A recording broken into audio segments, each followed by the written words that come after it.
محمد بن طلحہ، سفیان اور شعبہ تینوں نے زبید سے حدیث سنائی۔ انہوں نے ابو وائل سے اور انہوں نے حضرت عبداللہ بن مسعود رضی اللہ عنہ سے روایت کی۔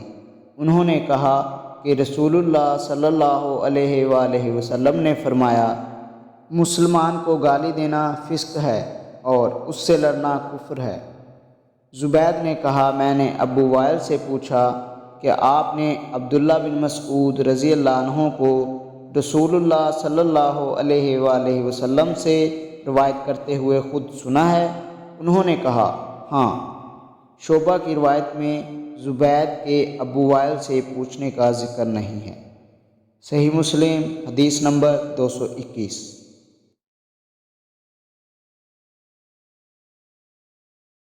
منصور اور عامش دونوں نے ابو وائل سے، انہوں نے حضرت عبداللہ بن مسعود رضی اللہ عنہ سے اور انہوں نے نبی اکرم صلی اللہ علیہ وآلہ وسلم سے یہی حدیث بیان کی۔